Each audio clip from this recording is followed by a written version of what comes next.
Assalamualaikum warahmatullahi wabarakatuh. Perkenalkan, nama saya Randy Supriyadi dengan NPM A1A021006 dari Prodi Pendidikan Bahasa Indonesia kelas 1A, Fakultas Keguruan dan Ilmu Pendidikan dengan mata kuliah Pendidikan Agama Islam.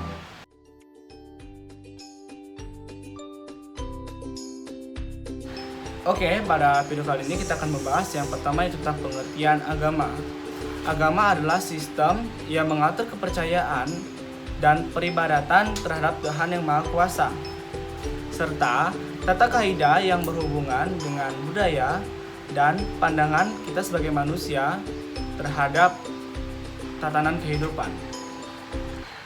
Banyak agama yang memiliki mitologi, sejarah suci, dan simbol yang tujuannya dimaksudkan untuk menjelaskan makna hidup dan asal-usul alam semesta. Menurut Kamus Besar Bahasa Indonesia, agama adalah unsur tatanan sistem yang mengatur tatanan kepercayaan dan keyakinan serta pengabdian kepada Sang Pencipta yang Maha Kuasa, serta kaidah yang berhubungan dengan pergaulan manusia serta lingkungannya. Kata agama berasal dari bahasa Sanskerta yang berarti cara hidup.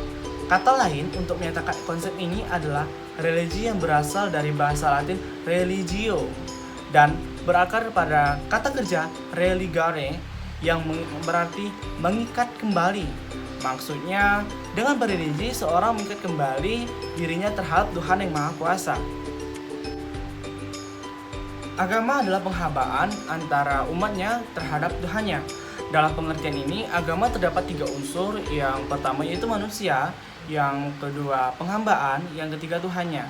Maka suatu paham atau ajaran yang mengandung ketiga unsur pokok tersebut dapat disebut agama. Selanjutnya adalah fungsi. Ada beberapa fungsi agama, yaitu sebagai berikut.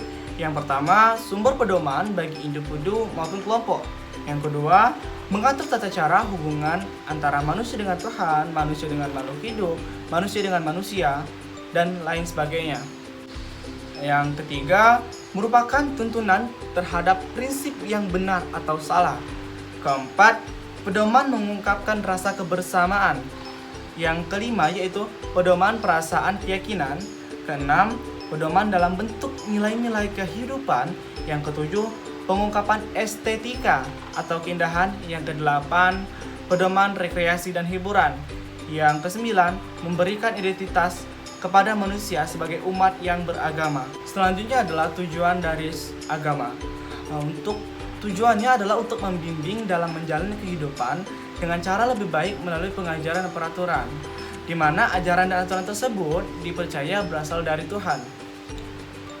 Oke teman-teman, selanjutnya kita akan membahas lebih dalam yaitu tentang agama Islam. Selanjutnya adalah visi dan misi ajaran agama Islam. Visi Islam yang pertama adalah Islam itu sebagai hidayah, arahan dan petunjuk komprehensif dalam Al-Quran dan hadis kepada manusia untuk mencapai sesuatu diinginkan Allah Subhanahu wa Ta'ala, yaitu kebaikan di dunia maupun kebaikan di akhirat. Islam sebagai rahmat atau kasih sayang bagi semesta alam, termasuk di antara kedamaian, keselamatan, cinta, kasih, dan kemudahan. Dari kedua tujuan tersebut selaras dengan kalimat pembuka, Bismillahirrahmanirrahim. Makna Islam sebagai rahmat bagi semesta alam, tidak sebatas alam dunia yang kasat mata, namun juga alam akhirat yang tidak kasat mata, atau kemungkinan-kemungkinan di dimensi lain. Seiring dengan itu, tujuan utama Islam sebagai rahmat yang menjadi kerangka utama dalam memaknai ajaran Islam sesuai dengan konteks zaman. Teks agama harus dipahami sesuai dengan konteksnya, kecuali untuk hal-hal yang bersifat aksioma atau ketetapan. Contoh dari aksioma tersebut yaitu sholat 17 rakaat dalam satu hari atau puasa di bulan suci Ramadan. Sementara misi Islam adalah untuk memakmurkan dan menciptakan kesejahteraan di muka bumi. Berikut ini adalah penjabaran tentang misi dari agama Islam. Yang pertama yaitu tauhid atau mengisahkan Allah Subhanahu wa Ta'ala. Tauhid adalah dasar utama ajaran Islam. Karena dari tauhid seluruh uraian dan ajaran agama bersumber. Tauhid sebagai pangkal utama menyatukan keyakinan umat dan panduan seluruh tindakan dan perilaku umat. Tauhid berasal dari kata wahada yuwahidu wahdan, mengesahkan. Mengesahkan tidak hanya dengan lisan, namun juga dengan perbuatan. Yang kedua yaitu menegakkan nilai-nilai ibadah yang bermuara pada pengabdian total kepada Allah Subhanahu wa taala. Nilai-nilai ibadah bukan semata nilai ketuhanan, namun juga nilai kemanusiaan. Contohnya, ketika mengimami sholat, Nabi Muhammad SAW selalu melihat bagaimana keadaan makmumnya, supaya beliau tahu bagaimana panjang atau pendek bacaan nanti akan disesuaikan pada saat sholat tersebut. Nilai ibadah di atas dalam sholat muncul bersamaan dengan nilai kemanusiaan, mau memahami dan mengerti antara manusia dengan manusia. Yang ketiga yaitu memakmurkan bumi melalui nilai-nilai tauhid, ibadah, dan akhlak. Misi ini diposisikan sebagai sarana menyalurkan nilai-nilai agama untuk menjadikan manusia sebagai khalifah di muka bumi ini. Untuk memakmurkan bumi ini, maka harus punya ilmu, baik itu ilmu agama maupun ilmu sains. Orang yang berilmu, baik agamawan ataupun ilmuwan, sama-sama dihargai Islam sebagai ulama, asalkan memenuhi syarat keilmuan dan bertakwa kepada Allah Subhanahu wa taala. Selanjutnya yaitu yang kedelapan, tujuan ajaran Islam. Tujuan ajaran dari agama Islam adalah untuk memberikan keselamatan atau kesejahteraan di dunia sampai di akhirat bagi umatnya. Islam juga bertujuan sebagai pemimpin kehidupan di dunia sampai akhirat bagi umatnya. Yang kesembilan yaitu ruang lingkup ajaran agama Islam.